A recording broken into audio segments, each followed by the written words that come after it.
Hey mayam punamak khuman na taram nokchari mayam eikhoi ni ngasi kaino tawine bako olang ne bajam na do khoi haji lang moina pukhi mapanda eikhoi phammine ba adoga eikhoi ni se ngasi kai hani test tawdoini aina mangonda test tawdeba mane ngone test tawdeba ko ana ji sen khara paikhalapagi jingha mayam kupe se koi ji jingha hore nei jo jingha kupe aidana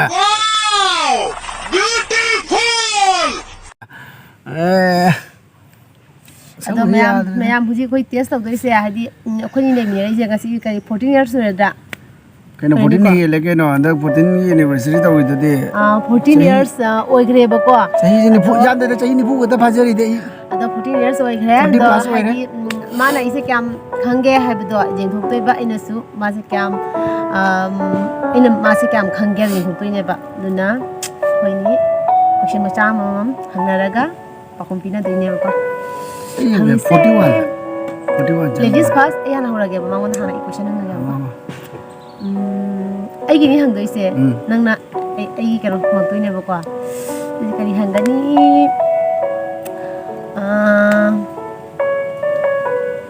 ai gi khwaidagi pamjaba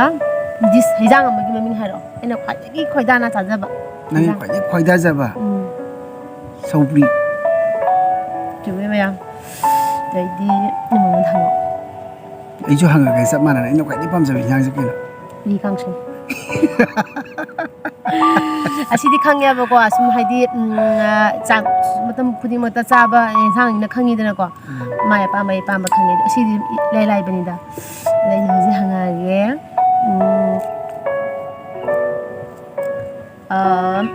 aigi singer manipuri film gi singer ani ga hero ba ko amana bollywood film gi singer aduga bollywood ki singer maga aduga manipuri singer maga mi ha iga pa ina manipuri dadi pusparani laira adai bollywood tana arijit lali ama chume ama lala kana aidina ni ha ka ai ni har gi mata bro sei tuti dalale ko ado aina pusparani gi aina pamjaba aina khwadagi pamjaba pusparani gi isi haro ni seyera aina pamjaba aina kaino laiton dale re ko ni khangdi se alinga di pame ba ko ma gi pusparani punsi gi angan bai to bodo musira bai to bodo ani ne ba ko do nang amaga de ni ma haro ngamjaga na katang haro punsi angan bai to bom le re ko adai di ma kana ngarang na da su yam toina ta gi bani sei mayang se ko sei mai de ko re khangdi khangi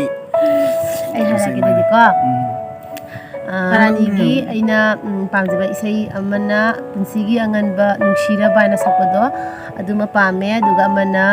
karamna nangbu kauru haibano aina sakpa isi dum adoni jam pame bako mayam somtang ta dana jengbiu jam phajabani bako parani gi adugi se ni jam nuksibani adu agi khadi gi favorite ni aduga niha kakar gi muhairo niha kakarna niha kakar kam isi pami no ina jabi niha kakar gi sei di pa mga ta mile ho tum ko en to do ma lai re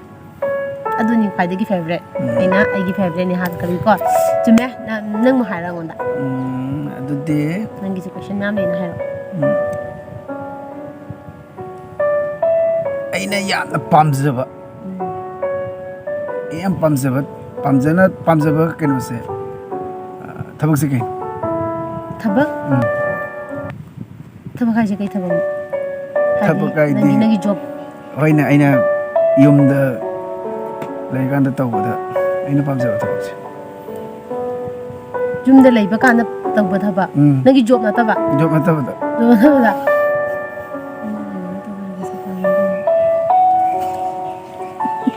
tumba chaba dura tumba se pame da ai do ma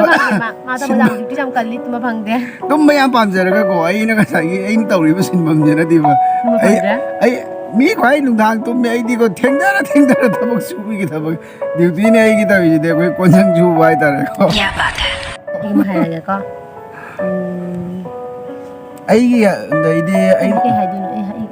ꯈꯪꯗꯔꯦ ꯑꯩꯅ ꯈ꯭ꯋꯥꯏꯗꯒꯤ ꯄꯥꯝꯖꯕ ꯁꯤꯡꯒꯔꯁꯦ ꯀꯅꯥꯅꯣ ꯅꯪꯒꯤꯗꯤ Arijit Hollywood ꯀꯩꯅꯣꯗꯔ ꯈꯪꯗꯦ ꯕꯣꯂꯤꯋꯨꯗꯇꯒꯤ ꯑꯃ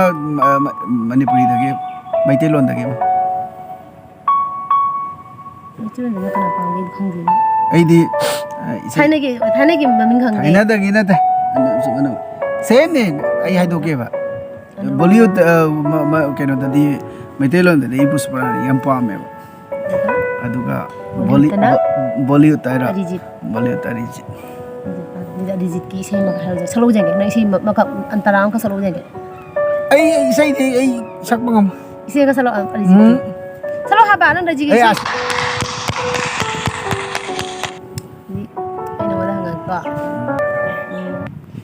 ꯑꯩꯅ ꯄꯥꯝꯖꯕ ꯂꯥꯏꯐ ꯁ꯭ꯇꯥꯏꯜꯁꯦ ꯀꯃꯥꯏꯅ ꯅꯪꯒꯤ ꯄꯥꯝꯖꯕꯗꯤ ꯏꯪꯅ ꯆꯤꯛꯅ ꯏꯃꯨꯡ ꯃꯅꯨꯡ ꯁꯥꯟꯇꯤ ꯑꯣꯏꯅ ꯂꯨꯅ ꯅꯥꯟꯅ ꯄꯥꯝꯖꯕꯅꯤ ꯑꯗꯨꯕꯨ ꯄꯨꯔꯥ ꯑꯣꯄꯣꯖꯤꯠꯅꯤ ꯅꯪ ꯍꯧꯖꯤꯛ ꯑꯣꯏꯔꯤꯁꯦ ꯑꯩ ꯐꯪꯂꯤꯕ꯭ꯔꯥ ꯍꯥꯏꯕꯗꯣ ꯐꯪꯗ꯭ꯔꯦ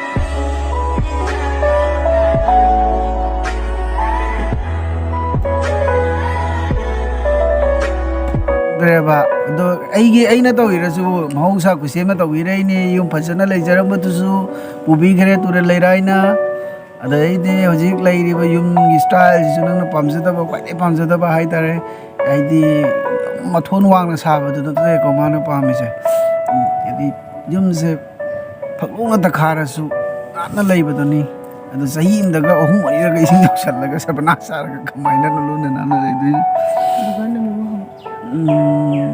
ꯑꯩꯅ ꯄꯥꯝꯖꯕ ꯂꯥꯏꯐ ꯁ꯭ꯇꯥꯏꯜꯁꯦ ꯀꯩꯅꯣ ꯅꯪꯒꯤ ꯂꯥꯏꯐ ꯁ꯭ꯇꯥꯏꯜ ꯁꯦꯝ ꯑꯩꯒ ꯆꯞ ꯃꯥꯟꯅꯔꯝꯒꯅꯤ ꯑꯩꯅꯅꯦ ꯑꯩꯅ ꯄꯥꯝꯖꯕ ꯑꯩꯒꯤ ꯂꯥꯏꯐ ꯄꯥꯔꯠꯅꯔꯗꯣ ꯍꯥꯏꯕꯗꯤ ꯑꯩꯅ ꯄꯥꯝꯖꯔꯛꯄꯗꯣ ꯍꯥꯟꯅꯀꯣ ꯍꯧꯖꯤꯛꯄꯨꯗꯤ ꯅꯪ ꯐꯪꯉꯦꯕ ꯑꯩꯅ ꯄꯥꯝꯖꯔꯛꯄ ꯂꯩꯗꯅ ꯅꯪ ꯈꯪꯕ꯭ꯔꯥ ꯌꯦꯡꯒꯦꯕꯀꯣ ꯀꯔꯝꯕ ꯃꯑꯣꯡꯒꯤ ꯍꯥꯏꯗꯤ ꯂꯥꯏꯐ ꯄꯥꯔꯠꯅꯔꯁꯦ ꯑꯩꯅ ꯄꯥꯝꯃꯛꯀꯦ ꯍꯥꯏꯕ ꯅꯪꯅ ꯄꯥꯝꯖꯕ ꯄꯥꯔꯠꯅꯔꯁꯦ ꯑꯟꯗꯔꯁꯇꯦꯟꯗꯤꯡ ꯂꯩꯃꯤꯟꯅꯕ ꯑꯗꯨꯗꯩꯗꯤ ꯅꯝꯊꯥꯛ ꯇꯧꯗꯕ ꯑꯗꯩꯗꯤ ꯇꯧꯔꯁꯨ ꯇꯥꯟꯅ ꯈꯣꯠꯅ ꯇꯧꯔꯒ ꯑꯩ ꯅꯨꯄꯥꯅꯦꯅ ꯑꯩꯒꯤ ꯃꯔꯖꯤꯗ ꯇꯧꯗꯕ ꯊꯕꯛꯇꯨ ꯁꯤꯌꯥꯔ ꯖꯣꯕꯇꯤ ꯑꯩ ꯀꯔꯝꯕ ꯑꯩꯒꯤ ꯂꯥꯏꯐ ꯄꯥꯔꯠꯅꯔꯗꯣ ꯀꯔꯝꯕ ꯖꯣꯕ ꯄꯥꯝꯃꯛꯏ ꯍꯥꯟꯅ ꯅꯪ ꯄꯥꯝꯕꯗꯤ ꯀꯣꯏꯕ ꯆꯠꯄ ꯄꯥꯝꯕ ꯀꯩꯅꯣꯗꯨꯅꯤꯅ ꯀꯁꯥꯔꯒꯤꯗꯤ ꯀꯩ ꯑꯣꯏꯅꯤ ꯑꯥꯔꯃꯤꯅꯤꯗꯅ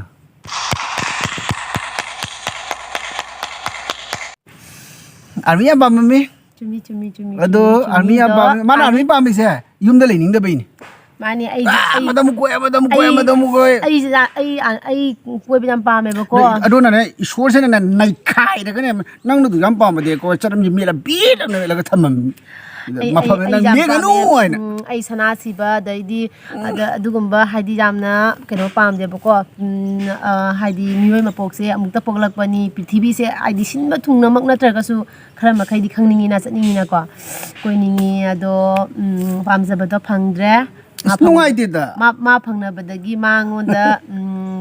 ꯀꯩꯅꯣ ꯇꯧꯔꯨꯕꯗꯒꯤ ꯂꯩꯕꯗꯒꯤ ꯑꯩ ꯃꯗꯨꯒꯤ ꯂꯥꯏꯐ ꯁ꯭ꯇꯥꯏꯜꯗꯣ ꯑꯩ ꯍꯤꯡꯕ ꯉꯝꯗ꯭ꯔꯦ ꯐꯪꯗ꯭ꯔꯦꯕꯀꯣ ꯃꯣꯏ ꯑꯥꯔꯃꯤꯅꯒ ꯍꯦꯟ ꯄꯣꯠꯇꯦꯗ ꯑꯩꯅ ꯊꯝꯃꯤꯁꯦ ꯅꯨꯡꯉꯥꯏꯅ ꯊꯝꯕꯅ ꯑꯃꯅꯤꯗꯅ ꯑꯩꯒꯤ ꯍꯥꯏꯗꯤ ꯑꯩꯒꯤ ꯀꯣꯏꯅꯤꯡꯕꯗꯨꯗꯤ ꯐꯪꯗ꯭ꯔꯦꯗꯅ ꯀꯥꯡꯐꯧ ꯆꯦꯟ ꯄꯣꯟꯇꯦ ꯑꯩꯅ ꯃꯥꯁꯦ ꯃꯥꯅ ꯇꯨꯝꯃꯤꯉꯩꯗꯀꯣ ꯑꯩ ꯀꯥꯡꯁꯦ ꯊꯤꯔꯤꯅꯤ ꯃꯁꯥꯗ ꯇꯣꯁ ꯀꯥꯞꯄꯒ ꯑꯩ ꯅꯨꯄꯤꯗ ꯀꯥꯡ ꯆꯤꯛꯄ꯭ꯔꯥ ꯌꯦꯡꯒꯦ ꯍꯥꯏꯅ ꯋꯥꯊꯤ ꯉꯥꯡꯕ ꯍꯩꯕꯅꯤ ꯅꯪꯒꯤ ꯑꯃ ꯍꯥꯏꯔꯣ ꯌꯥꯔꯦ ꯑꯁꯤ ꯀꯩꯅꯣꯁꯦ ꯂꯣꯏꯁꯤꯜꯂꯁꯤ ꯁꯥꯎꯅꯤꯡꯉꯦ ꯑꯩ ꯑꯗꯣ ꯅꯪ ꯑꯩ ꯐꯪꯉꯤꯁꯦ ꯅꯪ ꯅꯔꯥꯏꯕꯛ ꯐꯠꯇ꯭ꯔꯣ ꯏꯕꯨꯡꯉꯣ ꯅꯪꯉꯣꯟꯗ ꯑꯩꯅ ꯂꯩꯔꯤꯁꯦ ꯅꯔꯥꯏꯕꯛ ꯐꯩꯅ ꯑꯩ ꯈꯜꯂꯣ ꯏꯕꯨꯡꯉꯣ ꯎꯁꯤꯟꯅ ꯃꯨꯔꯗꯅ ꯀꯔꯤ ꯃꯥꯜꯂꯤ ꯀꯨꯂꯤ ꯃꯥꯜꯂꯗꯅ ꯅꯁꯛꯇꯨꯒ ꯅꯪ ꯇꯧꯖꯔꯤꯗꯨꯒ ꯅꯔꯥꯏꯕꯛ ꯐꯔꯕꯅꯦ ꯑꯩ ꯐꯪꯉꯤꯁꯦ ꯈꯪꯉꯕ ꯀꯩꯅꯣ ꯅꯪ ꯍꯦꯟꯃꯟꯗ꯭ꯔꯣ ꯈꯣꯏꯃꯨꯅꯕꯨꯗꯤ ꯃꯨꯗ꯭ꯔꯗꯤ ꯏꯕꯦꯝꯃ ꯈꯣꯏꯃꯨꯗꯨ ꯃꯨꯕꯅꯤꯅꯦ ꯈꯣꯏꯃꯨꯁꯤꯒ ꯃꯨꯕꯁꯤꯒ ꯅꯠꯇ꯭ꯔꯣ ꯅꯪ ꯑꯩꯅ ꯇꯧꯔ ꯉꯥꯎꯔꯒ ꯍꯦꯛꯇ ꯂꯥꯛꯏ ꯅꯠꯇ꯭ꯔꯥ ꯊꯤ ꯂꯥꯛꯊꯤꯗꯨꯒ ꯂꯧꯕꯤꯔꯤꯗꯨ ꯅꯔꯥꯏꯕꯛ ꯐꯩ ꯑꯩꯈꯣꯏ ꯊꯤꯔꯁꯨ ꯒꯨꯟ ꯂꯩꯖꯕꯗꯣ ꯈꯪꯉꯦ ꯊꯤꯔꯁꯨ ꯒꯨꯟ ꯂꯩꯌꯦ ꯂꯩ ꯑꯗꯨꯗꯤ ꯀꯩ ꯇꯥꯔꯦ ꯅꯪꯁꯦ ꯀꯩ ꯇꯥꯏꯕ ꯊꯤꯔꯁꯨ ꯒꯨꯟ ꯇꯥꯔꯗꯤ ꯊꯤꯒꯨꯟ ꯂꯩ ꯇꯥꯗ꯭ꯔꯣ ꯊꯤꯒꯨꯟ ꯂꯩꯅꯤꯅꯦ ꯅꯪꯗꯨꯗꯤ mai ai nang khang di ne nang thi su thigu lei ta le du maya mai chumbra yengone ai bu thigu lei mal thigu lei ta hai thigu lei je kai hai no thi re su gun lei hai ra mina thi be du gi thi lei re gun lei be du gi gun lei ta le du thigu lei ta de du di mayam angang su exam halakhare video su yam sangani mayam khoi video se jam toi na hadi khoi se video hapchar pa ngam de ba ko kaina hadi hoji izani gi exam satli ba do exam chatli banina hadi moiga loina na lei bagi mathau ta banina hadi ai video seng hai ta namaga ai hapchar pa ngam de ba ko ado mayam na ai kana tauge dum mathang ai dum hapa ngamna gi video hona jarake ba ado mayamna ibu nungsibiduna subscribe tawbiyu like tawbiyu share tawbiyu tumning mana loire mayam aduga comment asu mayamna kari hakosarau habadisu ibira u adu hasi haraga mayam lesinjalage bye bye bye bye khuti